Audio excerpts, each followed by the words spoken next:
Hey guys, after 2 months of building our budget van build, we are now going to give you a little tour of how it looks. We use Esim.sm to stay connected on the road. We especially love their global eSIM plan, which allows you to go from country to country only paying for what you use. It helps us forget about the roaming. Use the code on the screen to help you save even more money. Let's get into the video.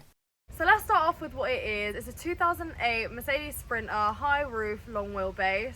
It's on 150,000 miles, so it's pretty low since our last one was 100,000 miles more and a year older. We paid £1,000 for this van and the bodywork was pretty rough, but it did pass its MOT yesterday with flying colours, which leads me on to the outside. On the outside, we roller painted our van in anthracite with multi-surface paint, and we also painted the wheels black and stone chipped the bottom black, so we went for a sort of a grey and black theme for the outside. On this van we actually added 2 extra windows, so we have 1 on the sliding door, 2 on the back and 2 on the other side with mosquito nets, so it's made it a lot lighter in the inside. Also helping with the light is our new skylight we added in. It was 70 by 50 centimeters and it is honestly opened up the back so much and made it so much brighter. The only other things we have on the roof is our solar and 2 vents, 1 solar vent in the bathroom and 1 12-volt fan vent extractor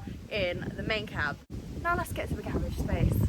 It is really windy out, so sorry about the quality of the sound.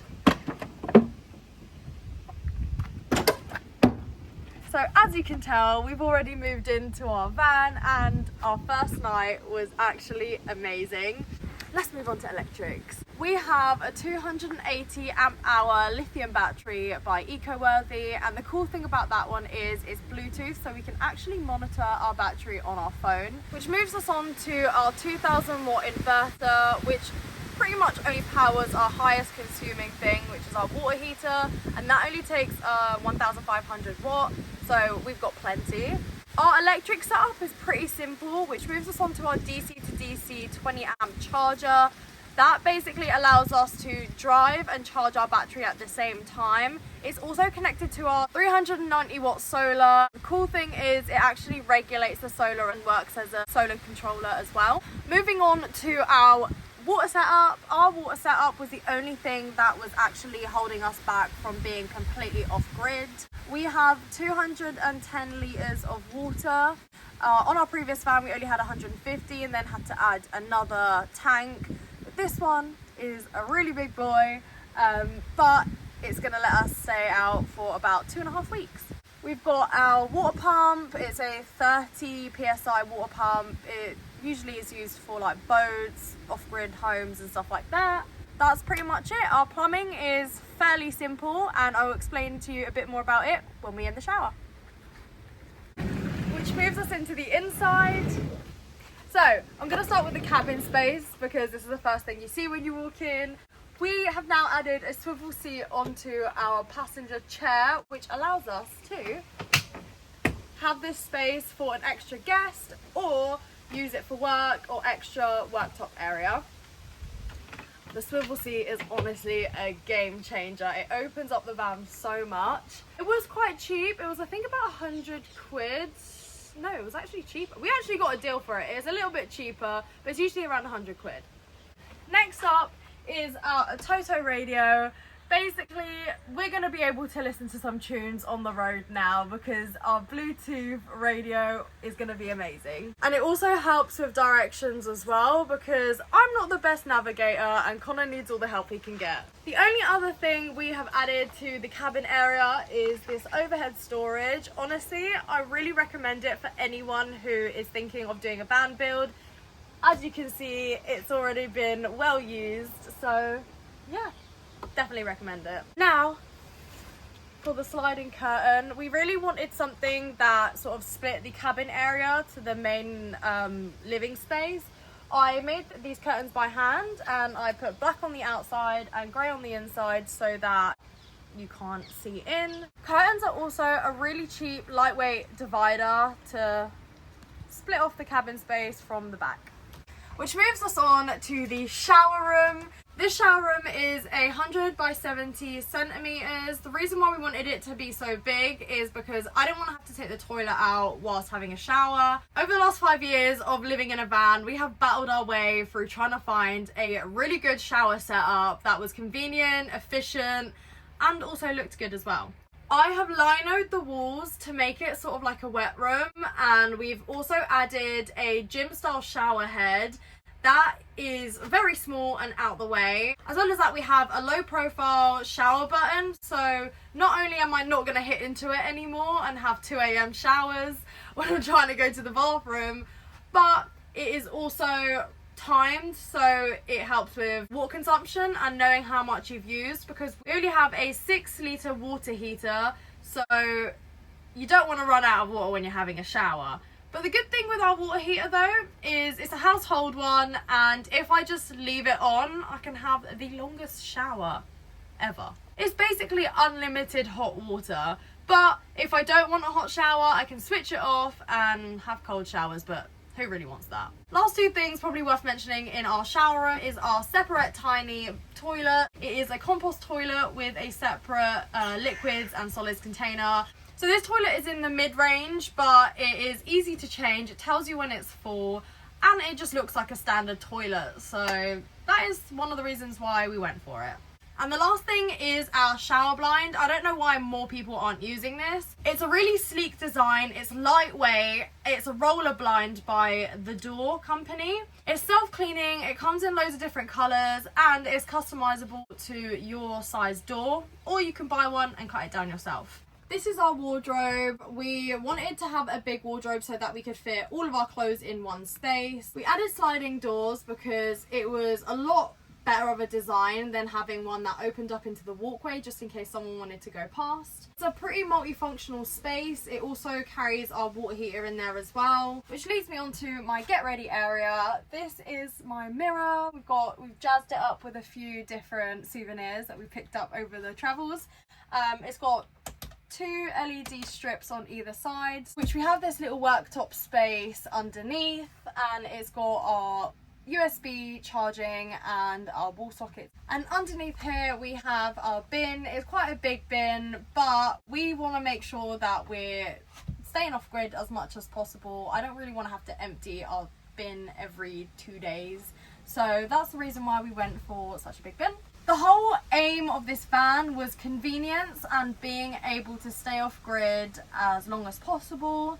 As well as that, it was function over looks, basically. Although it does look really good, if I do say so myself.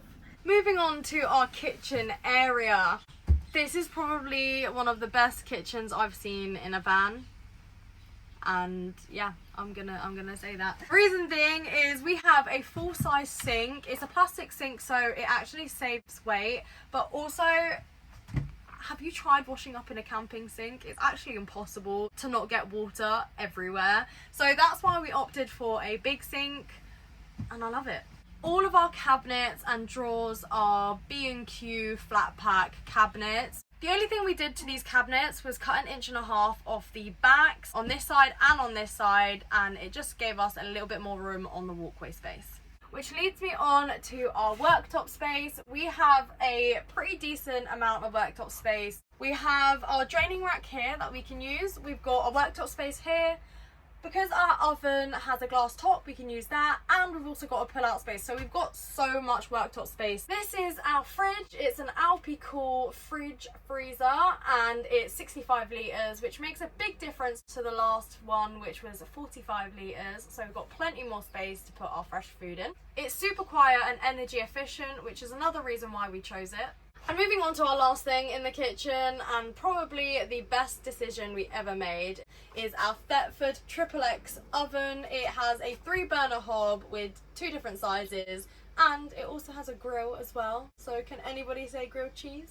It has an amazing design. It fits really nicely into our worktop, and it's super easy to wire in with a 12-volt ignition. The one thing I also love about this kitchen area is it has so much storage. One way that we've kept all of our things from not opening whilst we're driving are these little hooks. They work brilliantly. Although they're probably not the neatest, they're very functional. And the final thing in our van is our bed space and seating area. A seating area was a must in our van. From having a medium wheelbase on our first van, we didn't have a seating area and we had to sit on our bed to eat our food. So this was definitely a priority for us. Underneath are custom seats made by myself. We have 2 lots of storage and we have 2 sliding tables under the bed which slide out when we need them and slide away nice and out of sight. In this bed space area, we have our diesel heater underneath the bed. The reason why we added it there is because it just took so long for the heat to actually get to us in the mornings when it was really cold and winter. So we decided to add it underneath. We teed it off into the garage space because it's very cold under there and it helps with the mold situation we had in our previous van. As well as that, we added 2 recessed areas in the bed space so that we could actually fit a full-size bed. This bed is a game changer. We got a custom made mattress from Foam Tailor and it's an 8-inch mattress, 6-inch of firm foam and 2 inches of cool gel memory foam. It's super comfortable and I've had the best sleeps in it. We actually just sent off what we thought we wanted and came back with the best mattress we have ever had. Would recommend. Another thing in the whole van actually is the 4-way stretch. We covered all the metal with 4-way stretch. It's made it a lot cozier, warmer, and it just looks more like a home. It's a cheap, easy and simple way to make your van look like a home.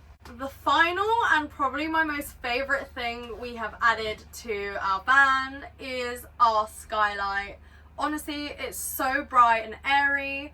It has a mosquito net so we can keep it open during the day, even the night, if it gets really hot. And England has been having a heat wave at the moment, so it's been super useful. And it also has a blind so that we can fully close it and it's blackout. This whole van, including the build, cost us under £9,500, which to be honest, for a fully livable off-grid home, I don't think it's that bad. There are probably a few other things we want to add to this van, but what we're going to do first is take it on a small road trip around the UK to test it out, and then when we come back, we will add a few things. But also, we are going to be building a micro camper to give away to one of you guys. And that's all happening in the next month. So stick around because it's going to be a fun little series and one of you guys are going to be winning a van at the end of it. I'll see you guys on the next one.